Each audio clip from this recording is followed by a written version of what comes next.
la découverte du vol. Le soleil se levait à peine sur Paris et le musée des Merveilles s'éveillait tranquillement après la somptueuse soirée de gala de la veille. L'exposition spéciale de la Dame aux bijoux, un chef-d'œuvre de la Renaissance italienne, avait attiré une foule d'invités prestigieux et de critiques d'art passionnés. La toile, l'une des plus célèbres et des plus précieuses de la collection, était réputée pour sa minutie dans les détails et ses couleurs éclatantes, comme si l'artiste avait emprisonné la lumière elle-même dans chaque trait de pinceau. Le tableau, considéré comme un trésor inestimable, était censé être solidement protégé derrière une épaisse vitre de sécurité et surveillé par des caméras en continu. Mais lorsque le premier gardien du matin pénétra dans la salle d'exposition, il fut accueilli par un spectacle aussi inattendu qu'effrayant. Le cadre du tableau était là, accroché comme si de rien n'était, mais la toile elle-même avait disparu. Les visiteurs et le personnel, arrivés en courant après avoir entendu l'alarme stridente, restaient figés devant le vide béant où aurait dû se trouver la célèbre Dame aux bijoux. Les regards se croisaient, incrédules, alors que la salle se remplissait de murmures et de questions angoissées. Comment un tel vol pouvait-il avoir lieu sous leur nez, en dépit de toutes les mesures de sécurité? Rapidement, les autorités furent appelées et une équipe d'enquêteurs se déploya dans le musée. Le commissaire Duval, un homme au visage buriné et à l'allure sévère, fit rapidement le tour des lieux. Son regard acéré repéra immédiatement les caméras de sécurité détournées et il nota l'absence d'un gardien de nuit dans la salle au moment du vol. Un frisson parcourut l'échine des employés alors que Duval, visiblement contrarié, entama ses premiers interrogatoires. Tout semblait avoir été planifié avec une précision diabolique. Les journalistes ne tardèrent pas à envahir le musée, brandissant leurs micros et bombardant de questions les responsables de la sécurité.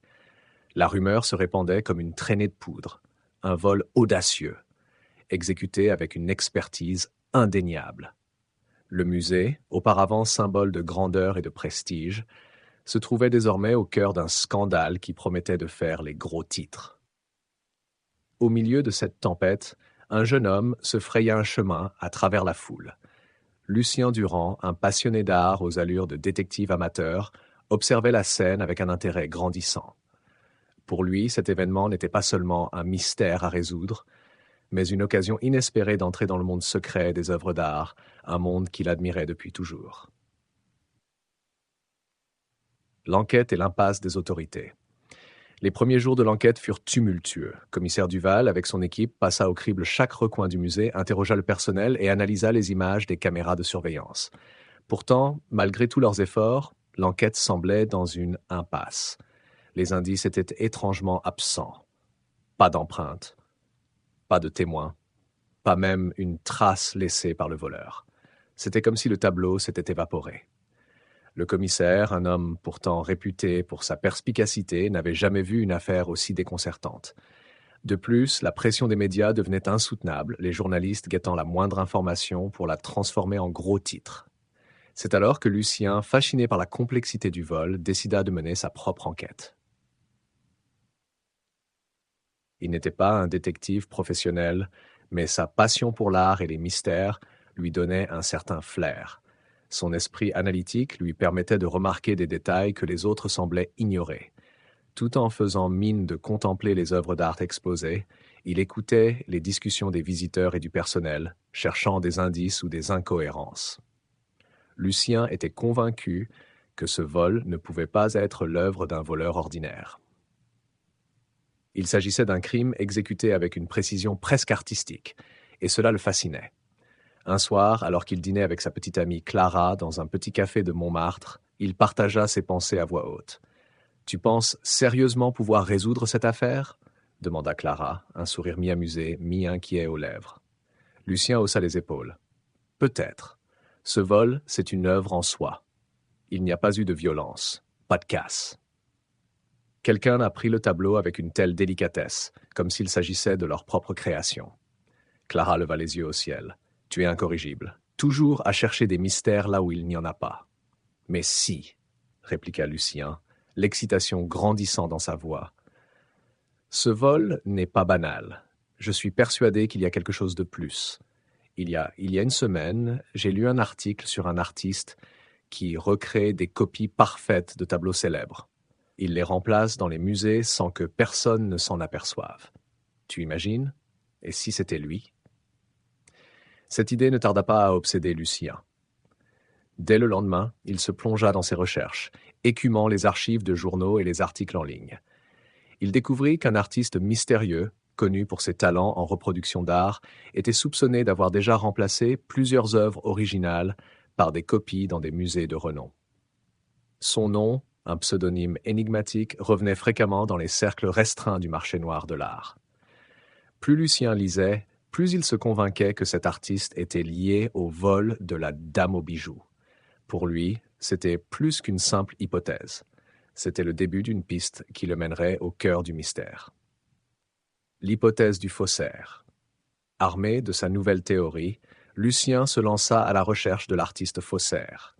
Après plusieurs jours de recherche acharnée, il parvint à mettre un nom sur cet insaisissable artiste. Alessio Ferrero.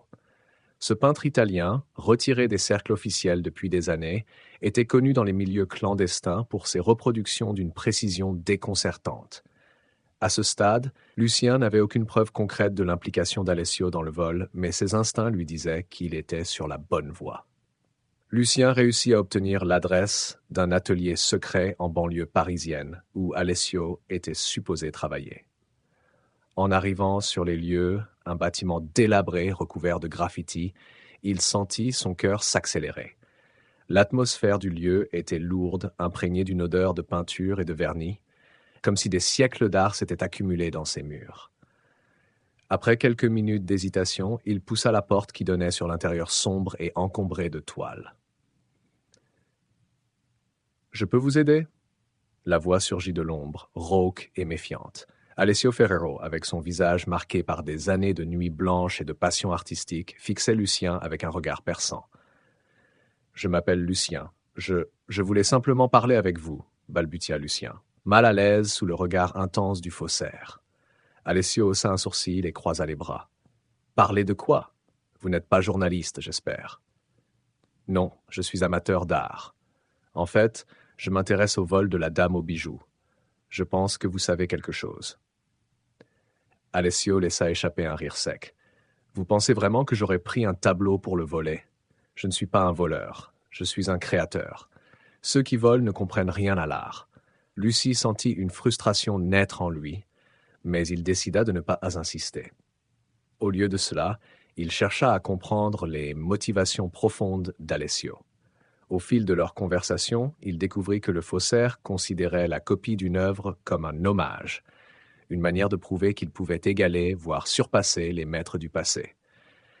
Alessio confessait sans honte qu'il avait en effet remplacé certaines œuvres par des copies parfaites, mais uniquement pour le plaisir de l'art et non pour l'argent ou la gloire.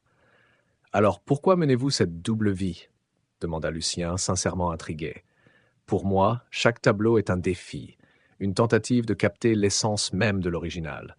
Je ne me préoccupe pas de la valeur, seulement de la beauté. Mais je ne vole pas. »« Je n'ai pas la dame aux bijoux, » répondit Alessio, le regard perçant, comme s'il cherchait à lire dans les pensées de Lucien. Bien que Lucien ne puisse tirer aucune preuve de cet échange, il était convaincu que cet homme savait plus qu'il ne laissait paraître. Les mots d'Alessio, empreints d'une passion viscérale pour l'art, résonnaient encore en lui lorsqu'il quitta l'atelier. Il n'était plus certain qu'Alessio soit le voleur, mais il pressentait que la vérité était plus complexe qu'il n'y paraissait. Peut-être que le tableau n'avait jamais quitté les mains de ceux qui en avaient la garde. Le vrai coupable et le complément d'enquête de Lucien. Les paroles d'Alessio ne cessaient de résonner dans l'esprit de Lucien. Bien qu'il eût d'abord soupçonné le faussaire, il était de plus en plus convaincu qu'un autre protagoniste se cachait derrière cette affaire.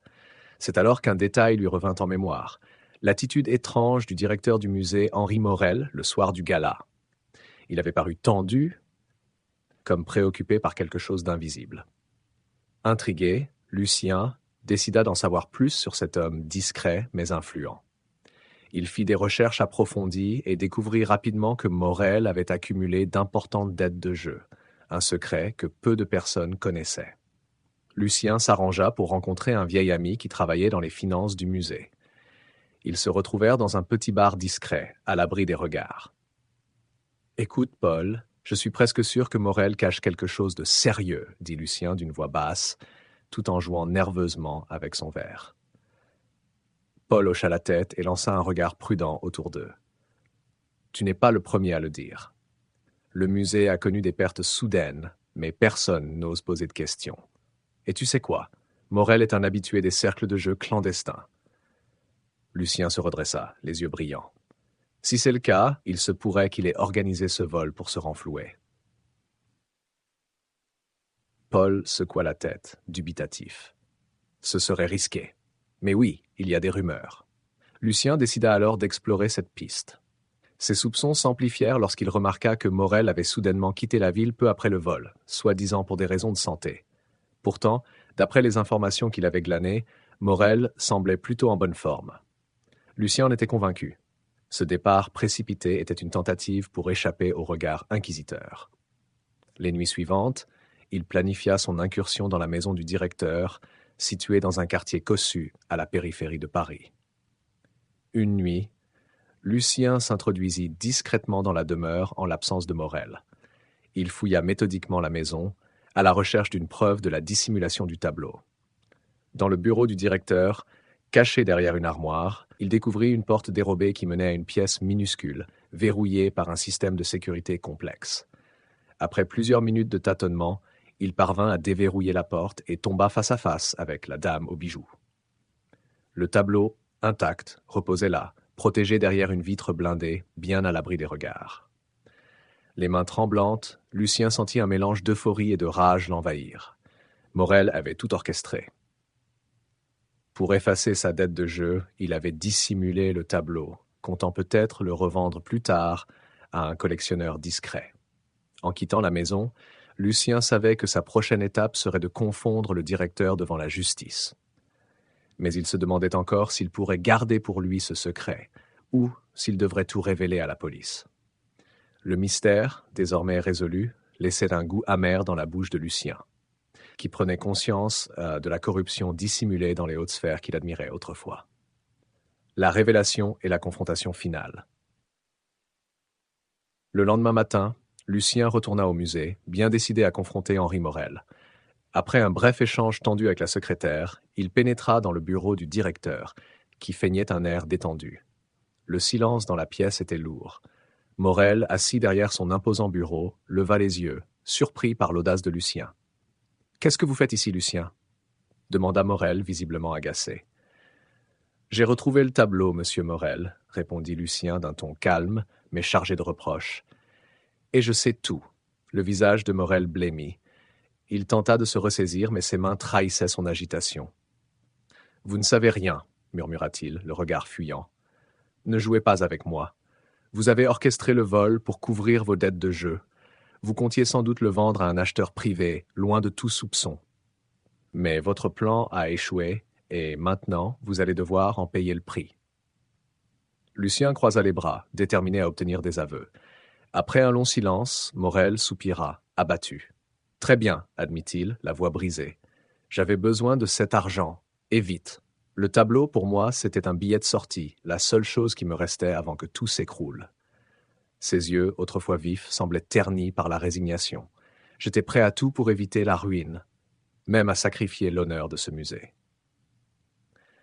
Les aveux étaient tombés, lourds de conséquences. Lucien avait résolu le mystère, mais la vérité lui laissait un goût amer. Il aurait pu se réjouir de son triomphe, mais en réalité il se sentait vidé. En sortant du bureau, il appela discrètement le commissaire Duval pour lui raconter les événements. 1 heure plus tard, la police arriva pour arrêter Morel. L'affaire fit grand bruit et le musée se retrouva plongé dans un scandale qui éclipsa même le vol du tableau. Plus tard, Lucien retrouva Clara dans un café et lui raconta l'intégralité de l'affaire. Elle l'écouta en silence, une lueur de fierté dans les yeux. « Tu as résolu l'énigme, Lucien. Mais était-ce comme tu l'avais imaginé ?» demanda-t-elle doucement. Il secoua la tête. « Non, je pensais découvrir une histoire de passion pour l'art, mais j'ai trouvé une histoire de cupidité et de trahison. » Clara lui prit la main. Le monde de l'art est plein de mystères, mais aussi de déceptions. Alors qu'il quittait le café, Lucien réfléchit au rôle de l'artiste faussaire, toujours en liberté. Alessio, bien que soupçonné, n'avait pas été le coupable, mais il demeurait une figure énigmatique, libre de continuer ses créations. Peut-être qu'un jour, il croiserait de nouveau son chemin. Lucien savait désormais que l'art n'était pas seulement une question de beauté, mais aussi de pouvoir et de manipulation. Il se promit de rester fidèle à sa passion, tout en sachant que les mystères qu'il aimait résoudre pouvaient parfois révéler des vérités bien plus sombres qu'il ne l'avait jamais imaginées.